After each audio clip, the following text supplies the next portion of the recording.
High, আমি মৌ আর এই হচ্ছে সুমত। আমাদের এটা ফার্স্ট ব্লগ। সো আমি জানি না কী বলে শুরু করব বা কী করে শেষ করব। আজ যাবো আমরা উত্তর কলকাতার একটি বিখ্যাত জায়গায়, পরেশনাথের জৈন মন্দির। সেদিন সানডে থাকায় ট্রেনে প্রচণ্ড ভিড় ছিল, ঠিকমতো দাঁড়ানোর মতো জায়গা পাচ্ছিলাম না। তা অনেক কষ্ট নিয়ে আমরা শিয়ালদা স্টেশনে নামি। শিয়ালদা স্টেশনে নামার পর আমরা ঠিক এই জায়গায় আসবো যেখান থেকে আমরা অনেক ধরনের বাস পাবো মানিকতলা গৌরীবাড়ি যাওয়ার জন্য। যে কোনো একটি বাসে উঠে বলতেই পারেন যে আমরা মানিকতলায় নামবো, তাহলেই আপনাকে সোজা মানিকতলা নামিয়ে দেবে। আমাদের এখানে বাসের ভাড়া নিয়েছিল মাত্র 10 টাকা। মানিকতলায় নামার পর থেকেই তেমাতার মোড়টাতে নামবো, যেখান থেকে আমরা রাস্তার অপোটে গিয়ে আমরা মন্দিরে যেতে পারি। এই রাস্তা দিয়ে যাওয়ার জন্য আমাদের সময় লেগেছিল মাত্র 5 মিনিট। রাস্তা দিয়ে যাওয়ার সময় আমরা বাইরে থেকে মন্দিরটাকে দেখতে পাচ্ছিলাম, যে এত সুন্দর লাগছিল বাইরে থেকে, তো না জানি ভেতর থেকে না কতটা ভালো লাগে। ভেতরে যাওয়ার আগে আমরা মনে হলো একটু আখের রস খাওয়া যাক। এই মন্দিরটি তৈরি হয়েছিল 1887 সালে। সেট বদ্রীদাস, একজন মারোয়ারি শিমুল জৈন মন্দিরটি নির্মাণ করেন। এই মন্দিরের পারিপার্শ্বিক পরিবেশ খুবই শান্ত ও নির্মল। যখন আমরা এই রাস্তা দিয়ে যাচ্ছিলাম, রাস্তার দুপাশে খুব সুন্দর চিত্র ছিল, যা আমার মনকে মনোমুগ্ধ করে তোলে। এই রাস্তাতে যাওয়ার সময় আমরা বলে রাখি যে এখানে আসার জন্য দুটো টাইম আছে। একটা হচ্ছে সকাল 6টা থেকে 11টা, আর একটা হচ্ছে বিকেল 3টে থেকে 7টা। আমরা যেহেতু বিকেলের সময় এসেছিলাম তখন অনেকটাই দেরি হয়ে গেছিলো। মন্দিরের ঠিক বাঁ পাশে একটা বড় পুকুর আছে। এই পুকুরে অনেক ধরনের রঙিন মাছ ও কচ্ছপও আছে।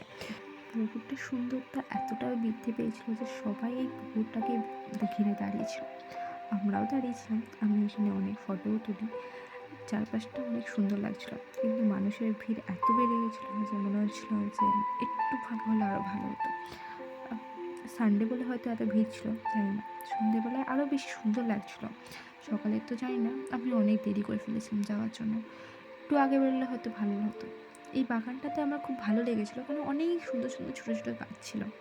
আমি ওকে অনেক থ্যাংক ইউ বলতে চাই যে আমাকে এত সুন্দর একটা সানডে গিফট দেওয়ার জন্য। কলকাতায় এই জায়গায় 4টি জৈন মন্দির আছে, তার মধ্যে আমরা এসেছিলাম পরেশনাথের জৈন মন্দিরে।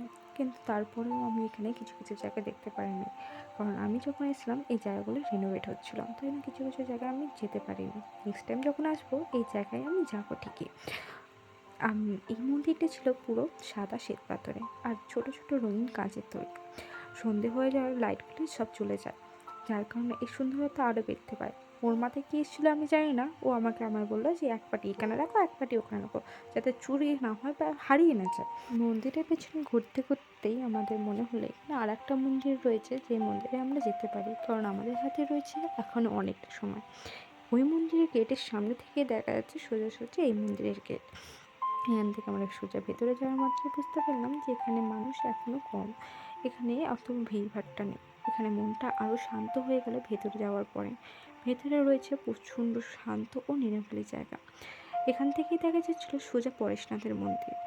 এখান থেকে থাকার পরেই মনে হলো যে হ্যাঁ, এবার মন্দিরটা বন্ধ হবে, যা আমরা আবার ভারী মন নিয়ে বেরিয়ে পড়ি এখান থেকে। নেক্সট টাইম যখন আমরা আসবো এখানে, তখন আমরা 4টে মন্দিরই ঘুরবো।